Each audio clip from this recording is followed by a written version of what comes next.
Lee was so effective that the Union cavalry commanders were intimidated by him. In June 1863, Major General Albert Pleasanton was trying to figure out a new angle on the war. In an effort to change the dynamics, he promoted 3 of his staff captains to the ranks of Brigadier General and gave them each a cavalry brigade of volunteers. These were Wesley Merritt, Elon Farnsworth, and George Armstrong Custer. Yes, that George Armstrong Custer. Each became Brigadier General 3 days before the Battle of Gettysburg. Custer became the youngest general in the Union Army at age 23, and despite the fact that he had no direct command experience, he soon proved himself to his men, the Michigan Cavalry Brigade. Custer, well, you can only imagine what the Michigan Cavalry Brigade thought about Custer, who graduated last in his class from West Point. He rode up to them in a bright, flashy uniform with a big red tie around his neck. But he earned the trust and respect of his 4 regiments on July 3rd, 1863, when Robert E. Lee had dispatched Stuart's cavalry to flank the Union Army.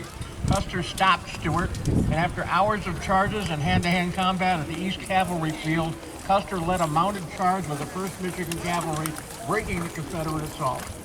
Custer made such a big impression on his men that they all started to cut up anything red that they could find to wear around their necks in honor of their general's bravery and boldness on the battlefield.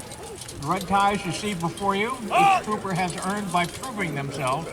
There are several tasks each trooper had to accomplish in order to wear the red tie, and when you see them on the battlefield at national events, there's no question that what you see before you is the Michigan Cavalry Brigade. More than 1 million horses and mules were killed during the war. Horses were used as transportation for men, supplies, and cannon. Southern gentlemen were better prepared for the cavalry. They had a long tradition of riding in mounted militia and regular races. But as the war wore on, this was a problem since they had to find their own replacement mounts.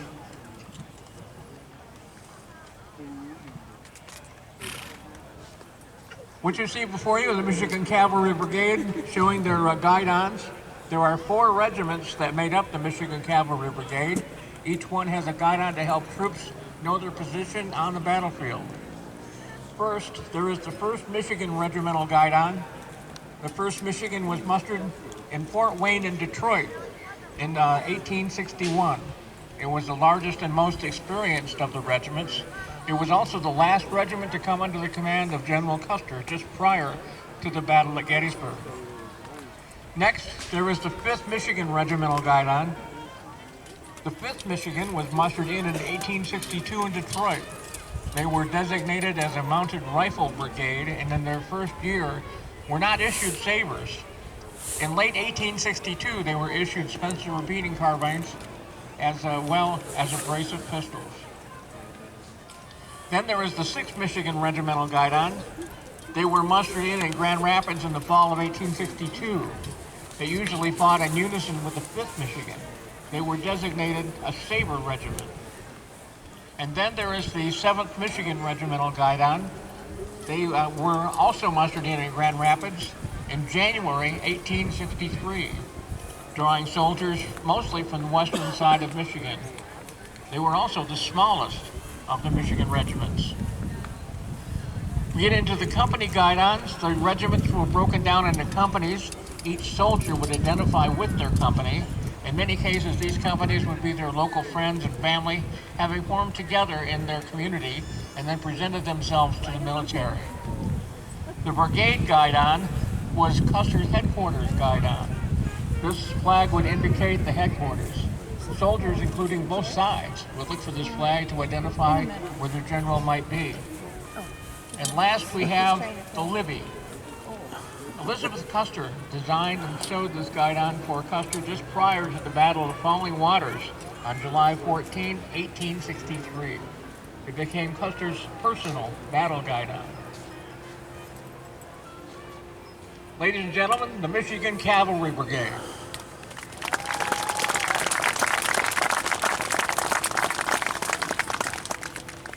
Now we will watch as they demonstrate the evolutions of the field. These are the maneuvers that the cavalry used on the field to not only fight in battle, but also to maneuver on ground and to march from town to town. During this during the battle, the commanders would move their troops. Some of the maneuvers they do will allow them to cross the field quickly, and you can imagine how effective these maneuvers would be with hundreds of horses in line. While we have the battle demonstration this afternoon, you'll be seeing the cavalry in action, but here you'll get to see them specifically with all of the other distractions of the battle going on.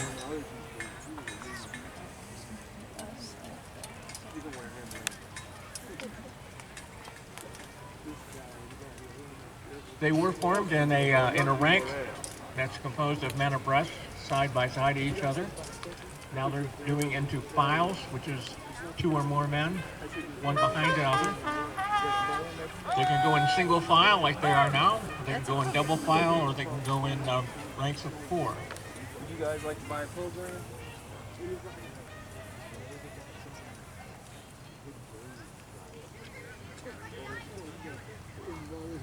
When you're watching them, think of all of the hours of training that goes into this for both horse and rider.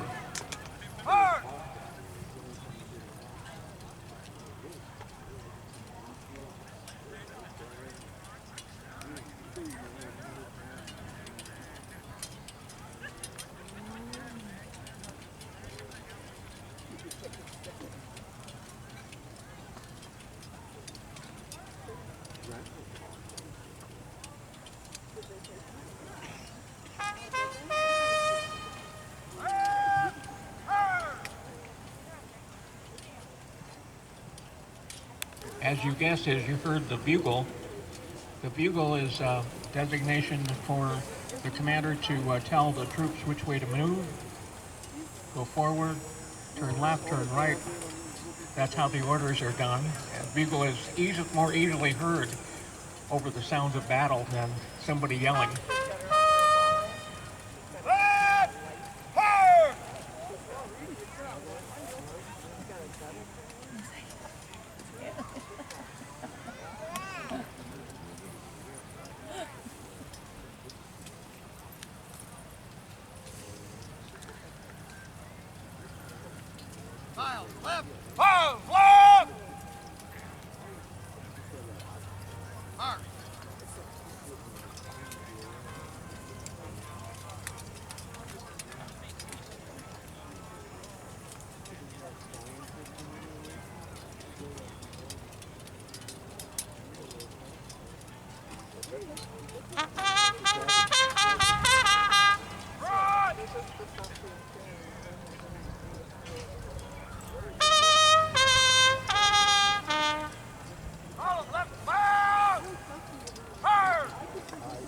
You see how they went from a front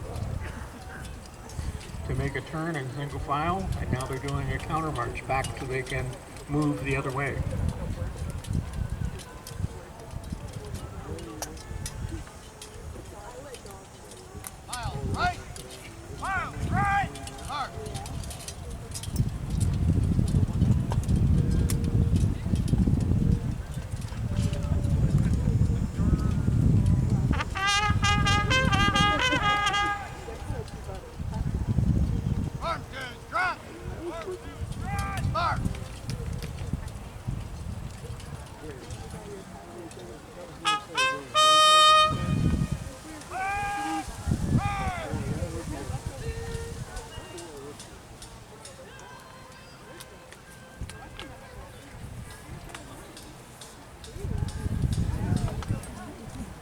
If the road or terrain allowed, then they were able to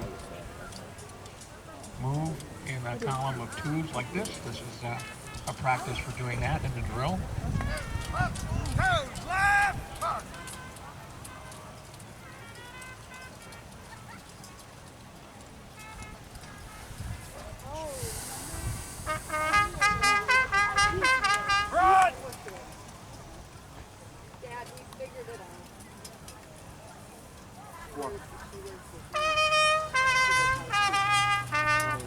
Call him right about!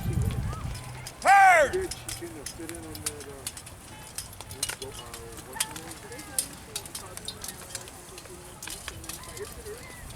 She said, I'm going to have to let her go.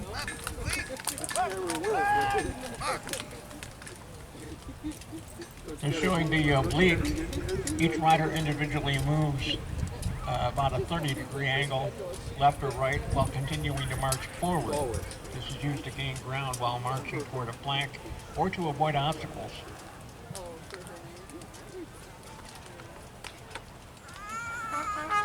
I told you she called me the other day. She was stuck in her chair. Yeah. That's what I say, man.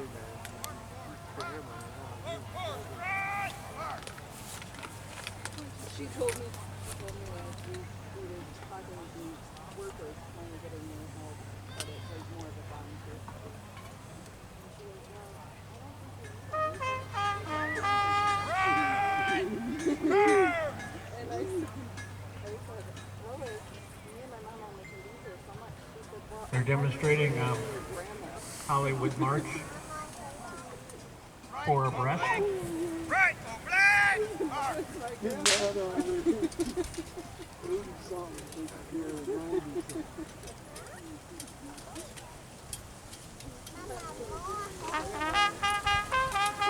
Right!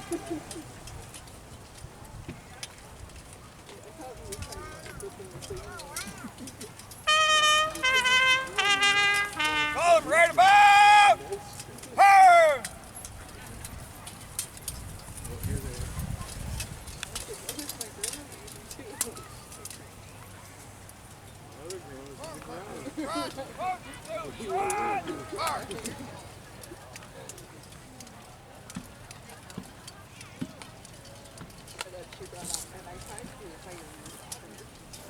Now they're back into a platoon front.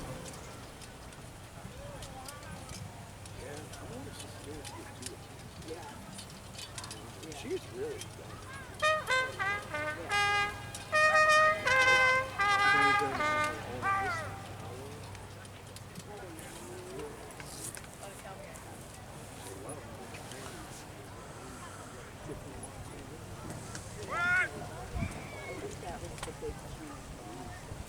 They're showing the wheel where the whole platoon moves in a circular movement. The troops stay in a line to change direction of movement while maintaining a close formation.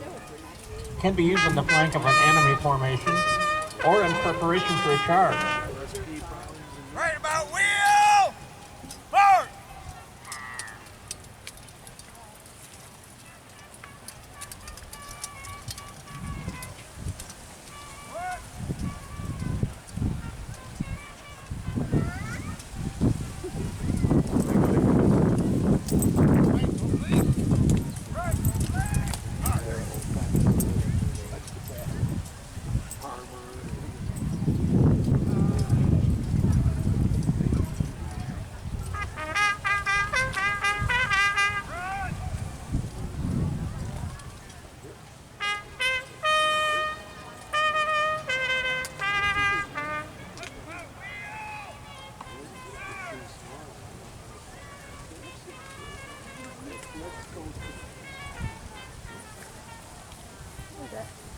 You've got to appreciate the discipline and the hours of training that went into that.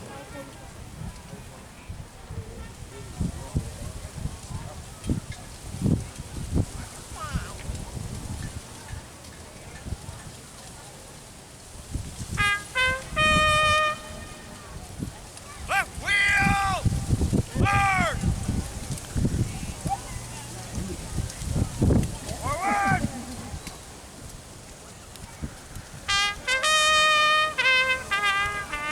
Halt! High file from the right. The counter march to the rear. By fire from the right. Counter march to the rear. March.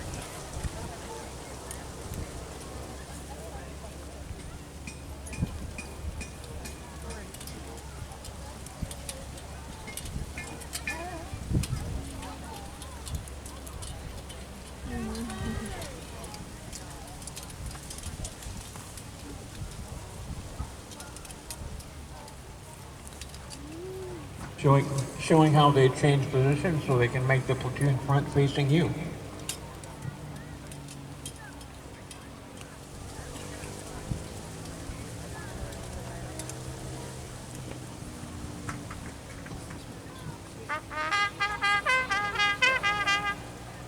Forward!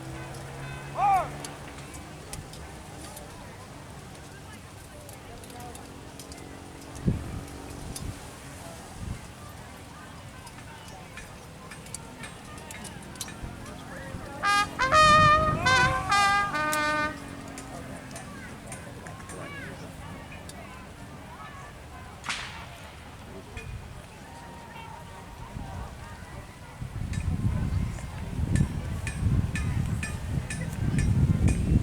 Let's show our appreciation for the Michigan Cavalry here.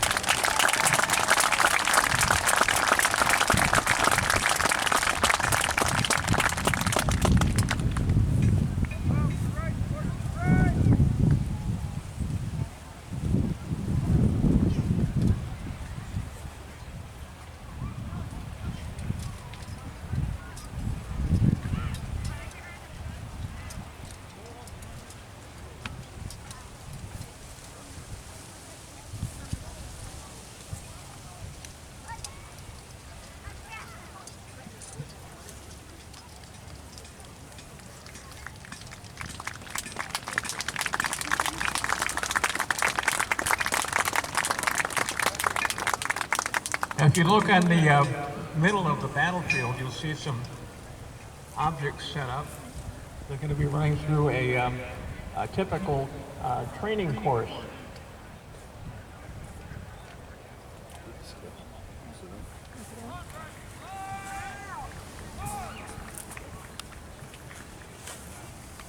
So they will run at the course. The first thing they will run into will be a piece of cloth that they will try to strike with the saber to simulate hitting a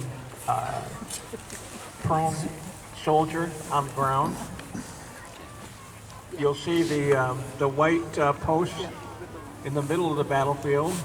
That's to use both of them. They'll strike with the saber on one side of the horse, and then they'll strike with the saber on the other side of the horse. And then the last post on the north end of the battlefield has a ring, and this is to demonstrate precision. They will try to push or put the saber through the middle of the ring and pull the ring up with the sword. So if everything works out all right, they'll be able to do all four of those things successfully. And we'll see how it goes. Feel free to cheer on your favorites as they do this. It's good, thank you. First the cloth, saber on one side, saber on the other side, and here's the ring. Excellent job.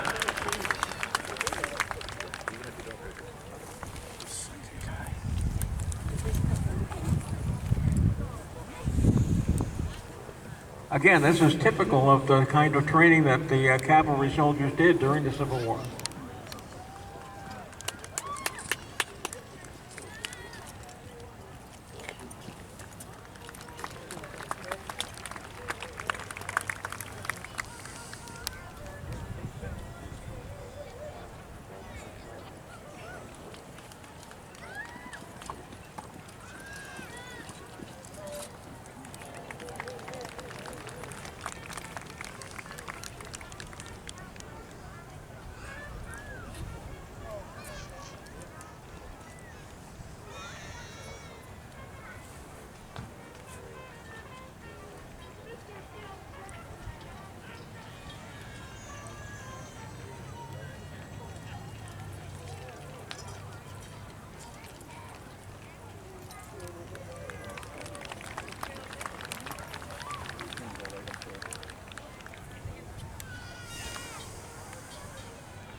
excellent run on the course.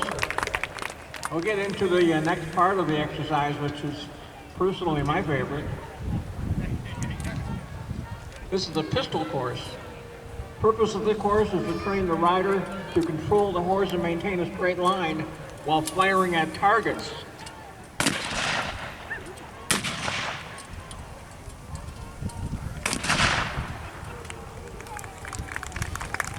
Imagine the discipline it takes to try to control a horse while you're firing a black powder pistol off in his ear.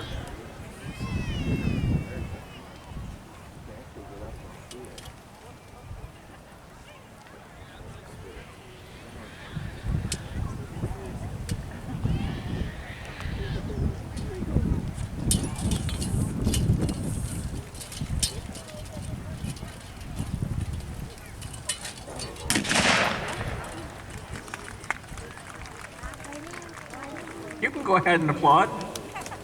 It was a good run.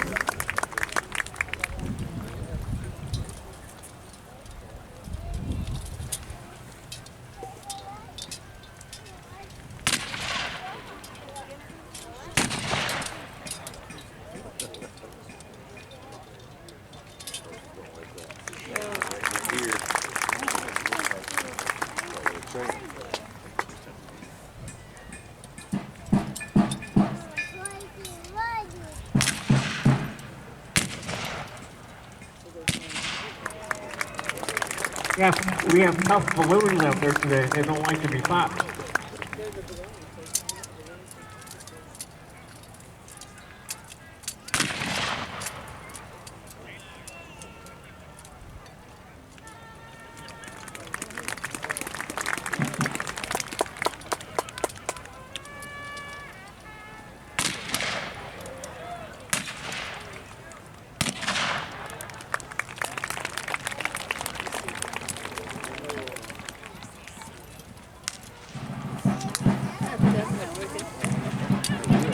Yeah.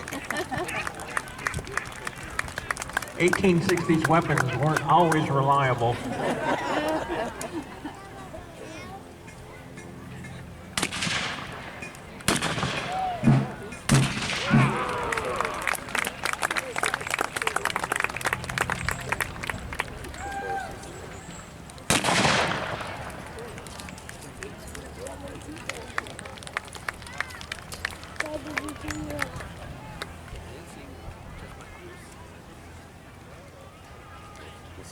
Yeah, that horse just get it. Yeah. Yeah, just let it go through.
Three out of three for that last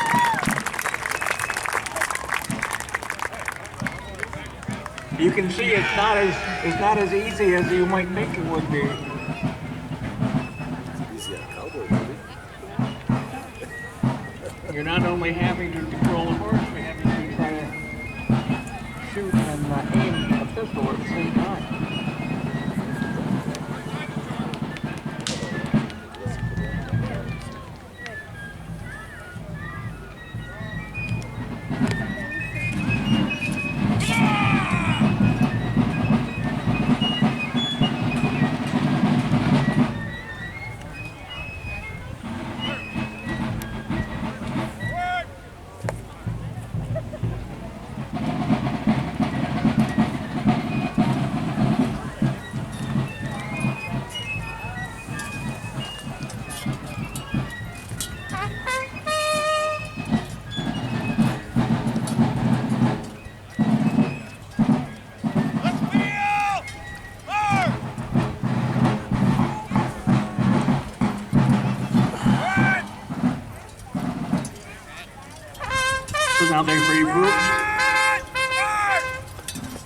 Now that you've seen some of the drill, you see what the horse and rider go through in preparing to become the Civil War muster. And you get to see a charge. The Michigan Cavalry Brigade, everybody. Thank you very much for showing us the drill.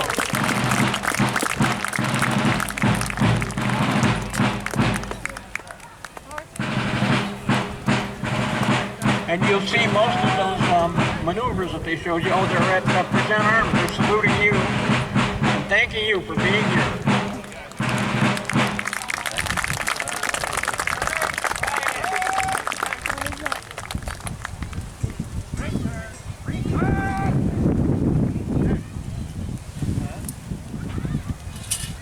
Now that you've seen their drill, you'll see them perform a lot of those maneuvers when the battle happens in about an hour.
Coming up in just a couple of moments at the band shell with Chase, Pipe, and Drum Corps. We'll be doing the concert. Then at 2 o'clock will be the battle. Right after the battle, we'll have a medical scenario in the area around Mons. And then in the band shell,